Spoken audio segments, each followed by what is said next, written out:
Hey, what's up? It's Jared Marshall. Over the past 4 years, you may have heard me on the radio here in Phoenix, Arizona. But unfortunately, the other day, I was actually one of the casualties of a massive restructure with Entercom Communications.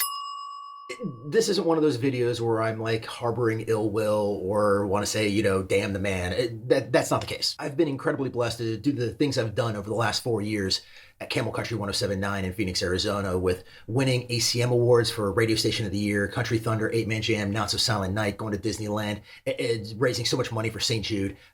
We've done a lot. I've also been super blessed by so many amazing people in and out of the business that have reached out. One of those texts actually came from my cousin Jake. I want to read that to you. Morning, Jared. What are you doing today?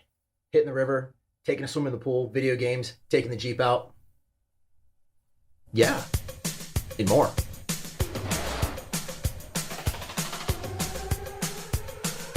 How can I possibly be expected to look for a job on a day as beautiful as this?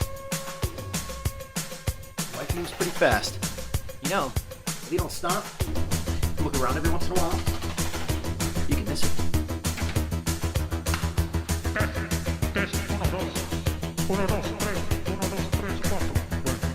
Yeah, we're actually those parents that have a Nerf gun arsenal. We'll save that for another video.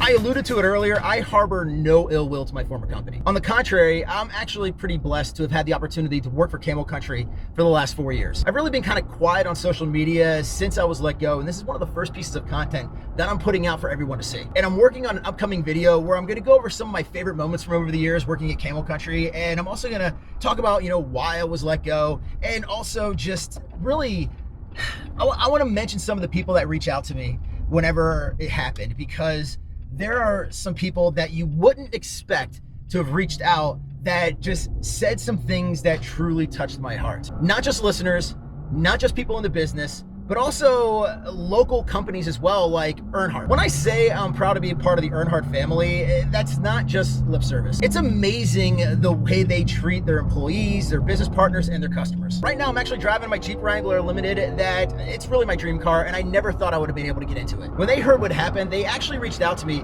and talked about continuing our partnership. Who does that? As a father of 3 during a down economy and a pandemic, it means a lot.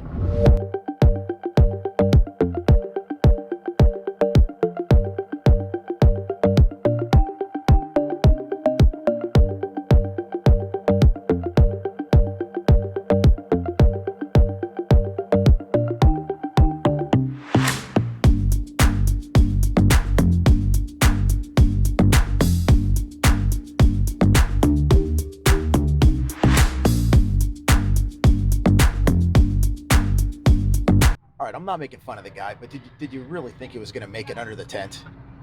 I mean, come on, man. Thank you for backing up for us. Yeah, no problem. The box combo. You can have a large sweet tea with that to drink.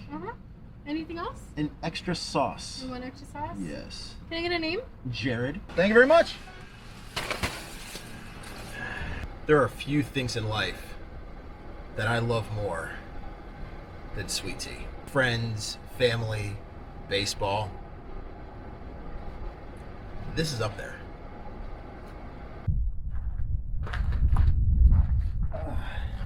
I mean, don't get me wrong. I'm not happy that I was let go. But the thing is I never thought I was gonna get back to here, being radio. Sorry if it's super windy, but I'm having lunch by a lake. My wife and I have never really been shy about her story. Several years ago, my wife was diagnosed with a brain tumor. When my wife was diagnosed with her brain tumor, I was working in radio in Colorado Springs. It got to the point that, it just wasn't working out. I had to get out of radio. I had to, get a real job. My wife, knowing how much I love the radio business, always told me that when she was at 100% health, that I get back into radio. After 4 long years, I really didn't think anybody was gonna remember who I was. Thankfully, an amazing man by the name of George King got me back into radio. He gave me an opportunity to be a program director. Those are the guys that actually run the radio station. And morning show host, which is something I've always really wanted to do. It was in Fort Collins, Colorado, a relatively small market. and I was ecstatic to be back in the business. After 2.5 years of some pretty good success, the call came to come to Phoenix, Camel Country 107.9, a legendary radio station in country music. A guy by the name of Tim Richards, who I actually used to work for way back in the day, happened to remember who I was, and he reached out. I never even came down here for an interview. We had several phone conversations.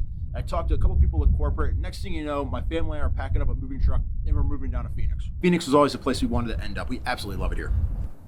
So for all those years that I was out of radio, I really never thought I would get back into the business, let alone getting the opportunity to work at a major market like Phoenix, Arizona, for a station like Camel Country. When I say I harbor no ill will to the company that let me and a lot of other people go, I really don't. I would love to stay in radio, I really would.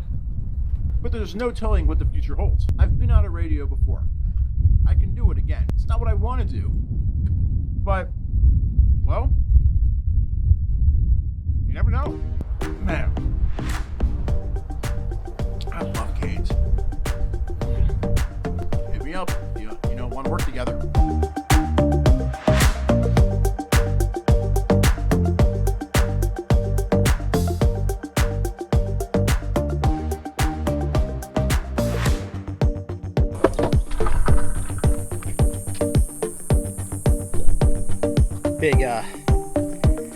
Big divot in the road there.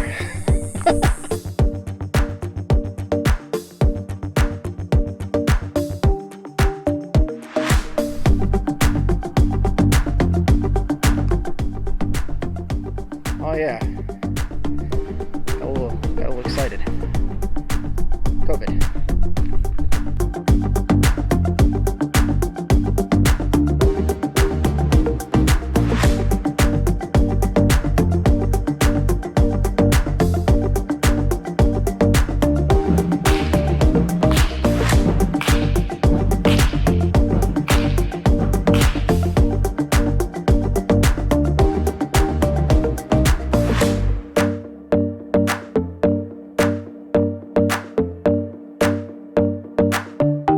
One of the things that I'm really excited about is more opportunity to do things like this. I love to create content. The majority of the Camel Nation probably knows me as Jared Marshall, the guy who talks on the radio. However, there's another segment of people that know me as one of the people behind the scenes who helps run the radio station and oversees digital for 2 other radio stations. When you're a manager, yeah, me a manager, you spend a lot of time trying to help other people with their content. The way I explained it to somebody else one day was that you are a pedestal for other people's creations, which is okay. I'm fine with doing that. So as this goes down and I start looking for my next opportunity, see where life takes me and my family, hopefully staying here in the Valley, I get to focus on content.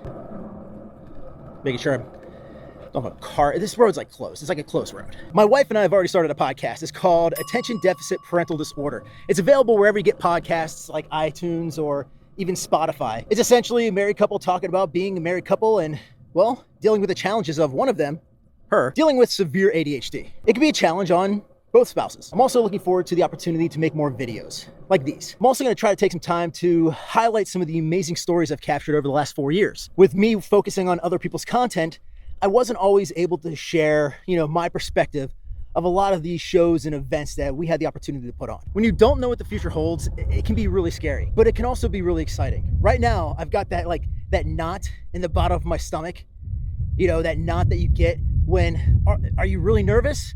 Or are you really excited about what the future has to hold? That's where I'm at right now. A combination of excitement and nausea. I gotta get off the road. It's a closed road. What are they doing here? Unless they're here to skateboard too. They're not here to give me a ticket. I don't know if what I was doing here was legal or not, but. As I was looking for something in my armrest, I came upon this. Nostalgia.